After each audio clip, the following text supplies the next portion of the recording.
మీ ఎలాంటి వ్యాపార ప్రకటనలకైనా వెంటనే మా ఛానల్ సంప్రదించండి. శ్రీ గురుభ్యో నమ.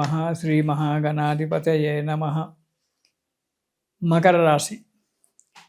ఈ చైత్రమాసంలో మకర రాశి వారికి ప్రతి పనిలో కూడా జయం కలుగుతుంది.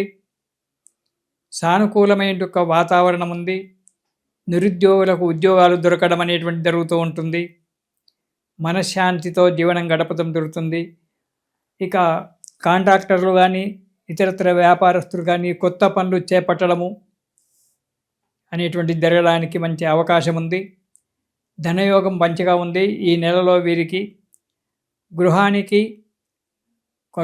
ఇల్లు కొనడం కానీ కట్టిన ఇల్లు కొనడం కానీ ఇలాంటిది జరగడానికి ఆస్కారం ఉంది. నూతనమైనటువంటి వస్తువులు కొనుగోలు చేయడం జరుగుతుంది. మార్కెట్లోకి వచ్చిన కొత్త వస్తువు కొనుక్కొని ఇంటిని అలంకారం చేసుకోవడం అనేటువంటి జరగడానికి ఆస్కారం ఉంది. సరే, కొన్ని చిన్న చిన్న ఆటంకాలు ఏర్పడినప్పటికీ చివరికి ఆ కార్యక్రమాలు నెరవేరి మనశ్శాంతితో కుటుంబ సభ్యులతో సంతోషంగా ఉంటారు. ఆ చిన్న చిన్న ఆటంకాలు జరగడము సహజమైనటువంటిది. దాని గురించి ఎక్కువగా బాధపడొద్దు. చిన్న చిన్న కార్యక్రమాలు వస్తూనే ఉంటాయి. ఇక ఈ చైత్రమాసంలో మకర రాశి వారికి మొదటి వారం కనుక చూసినట్టయితే కొద్దిగా అనారోగ్యంగా ఉంటుంది. ఎప్పుడూ విచారంగా ఉండడము, కొన్ని పనులు సంకల్పించినటువంటి కొన్ని పనులు సమయానికి జరగకపోవడం వల్ల కొంత ఇబ్బంది, నీచ జనుల వల్ల ఇబ్బంది ఏర్పడడం అనేది జరుగుతుంది. పనికిరాని వ్యక్తులతో స్నేహితం చేయడము, వాళ్ళు ఏదో మేము పని చేసి పెడతామని చెప్పి మిమ్మల్ని ఉబ్బించి డబ్బు తీసుకొని ఆ పనులకు చెయ్యకుండా ఇబ్బందులు కలిగించడం అనేది జరుగుతుంది. కాబట్టి ఎవరిని పడితే వారిని నమ్మకుండా జాగ్రత్తగా ఉండండి. సాధ్యమైనంత వరకు మీ ప్రయత్నాలు మీరు సొంతగా చేసుకోవడం చాలా మంచిది. ఎప్పుడు భయంగా ఉంటుంది. ఏ ఆఫీసుకు వెళ్ళి మాట్లాడాలన్నా, ఎవరితో మాట్లాడాలన్నా భయంగా ఉంటుంది కొద్దిగా. అయినప్పటికైనా సరే మీ పనులు మీరు చేసుకోవడానికి ప్రయత్నించండి. ఒకరి మీద ఈ నెలలో మాత్రం ఒకరి మీద ఆధారపడకండి. మకర రాశి వారు జాగ్రత్తగా ఉండండి. ఇక రెండవ వారం కనుక చూసినట్టయితే భార్యాబిడ్డల చేత కలహాలు, అనవసరమైన కలహాలు, పనికిరానటువంటి కలహాలు, మీ మనసు ప్రశాంతంగా లేక మీ భార్యాబిడ్డలతోటి ఏదో మాట్లాడడం వల్ల వారి కోపాలు రావడము, వారు ఒకటి అనడము, మీరు ఒకటి అనడము, మనస్పర్ధలు ఏర్పడడం అనేటువంటిది జరగడానికి ఆస్కారం ఉంది. కాబట్టి జాగ్రత్త అవసరం.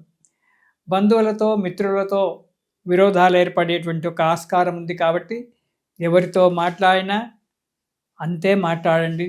తగినది వాడు అడిగిన ప్రశ్నకు సమాధానం చెప్పి మౌనంగా ఊరుకోవడం చాలా మంచిది.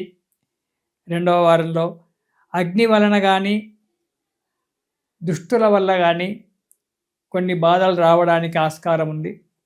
కాబట్టి ప్రతి విషయంలో జాగ్రత్తగా ఉండండి. ముఖ్యంగా స్నేహితుల వల్ల దుష్టుల వల్ల ఉండండి.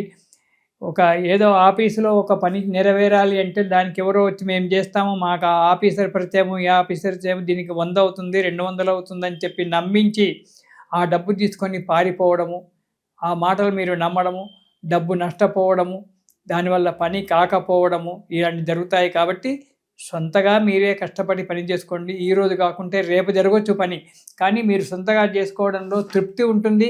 కార్యక్రమం దిగ్విజయంగా నెరవేరుతూ ఉంటుంది. ఇక మూడవ వారం కనుక మనం చూసుకున్నట్టయితే ఇవన్నీ దెబ్బలు తాకుతాయి. కాబట్టి మంచి ఆలోచనలతో అడుగు ముందుకేస్తారు. ఏ పని చేసినా పలానా ఈ పని నేను చేయొచ్చునా చేయకూడదా, నా శక్తికి మించిందా, శక్తికి అనుకూలమైందా అనేటువంటి ఒక విషయాన్ని ఆలోచన చేసి అడుగు ముందుకు వేయడం జరుగుతుంది. పెద్దవారితో, కొత్త వారితో, పెద్ద వారితో, మంచి ఆఫీసర్లు కావచ్చు లేదా రాజకీయ నాయకులే కావచ్చు, పెద్దవారి చేత పరిచయం ఏర్పడము, కొందరు స్వామీజీల చేత పరిచయం ఏర్పడి వారి యొక్క ఆశీస్సులు తీసుకోవడం వల్ల పనులు జరగడం అనేటువంటి జరుగుతుంది. వృత్తి వ్యాపారాలలో అభీష్ట సిద్ధి, కోరుకున్నటువంటి లాభాలు దొరికి సంతోషంగా ఉంటారు. ఇంటిలో శుభకార్యాలు చేయడానికి ఆలోచిస్తారు. శుభకార్యాలు చేయడం జరుగుతుంది. లేదా శుభకార్యాలకు పాల్గొనడము, వారి చేత అక్కడ కొత్త వారి యొక్క పరిచయం ఏర్పడము అనేటువంటి జరగడానికి ఆస్కారం ఉంది మూడవ వారంలో. ఇక 4వ వారం కనుక చూసుకున్నట్టయితే ఈ మకర రాశి వారికి ప్రయత్నించినటువంటి ప్రతి కార్యక్రమం దిగ్విజయంగా నెరవేరుతుంది. శారీరకంగా, మానసికంగా 2 విధాలా కూడా ఆరోగ్యంగా ఉంటారు. చలాకీగా ఉంటారు. పనుల యందు మంచి నేర్పరితనాన్ని చూపిస్తారు. మీరు ఎక్కడో ఉన్నప్పటికీ, మీ స్వగ్రామం ఎక్కడో ఉన్నప్పటికీ స్వగ్రామంలో ఇల్లు కట్టుకోవాలి, చిన్ననాటి స్నేహితులమంతా కూడా కలిసి ఉండాలని ప్రయత్నం చేసి మీ స్వగ్రామానికి వెళ్ళి మీ చిన్ననాటి స్నేహితులతో కలిసిమెలిసి తిరగడము, ఆనందంగా ఉల్లాసంగా కాలం గడపడం అనేటువంటి జరుగుతూ ఉంది. స్వగ్రామంలో ఇల్లు కట్టుకోవడానికి ప్రయత్నం చేస్తారు. ఎందుకంటే ఇక్కడంతా పొల్యూషన్. మీ రిటైర్డ్ అయిన తర్వాత స్వగ్రామానికి వెళ్ళాలని ఒక ప్రయత్నంలో స్వగ్రామంలో ఇల్లు కట్టుకోవడం, లేదా అప్పుడప్పుడు వెళ్ళి అక్కడ ఉండడానికి అని నిర్మాణం ఏర్పాటు చేస్తాము. మనోల్లాసంతో ఉంటారు. అందరితోటి సంతోషంగా మాట్లాడే ఆనందాన్ని పొందుతూ ఉంటారు. మీరు ఆనందంగా ఉంటారు. 4వ వారంలో ఎదుటి వ్యక్తులను ఆనందంగా ఉంచుతారు. మంచి యొక్క సహాయ సహకారాలు పొంది మనోల్లాసితాన్ని పొంది 10 మందిలో ఒక మంచి వ్యక్తి అనేటువంటి యొక్క యోగం కనబడుతుంది. కాబట్టి చాలా జాగ్రత్తగా అడుగు ముందుకేయండి, మంచి చేసుకోండి. ఈ నెలలో ఈ మకర రాశి వారు దుర్గా స్తోత్రం గనక పారాయణం చేసినట్టయితే మీకు అన్ని విధాల అనుకూలం ఏర్పడి సకల కష్టాలు దూరమైపోయి ఆ దుర్గాదేవి యొక్క అనుగ్రహం వల్ల సంతోషంగా కాలాన్ని గడుపుతారు. ఇది శుభం.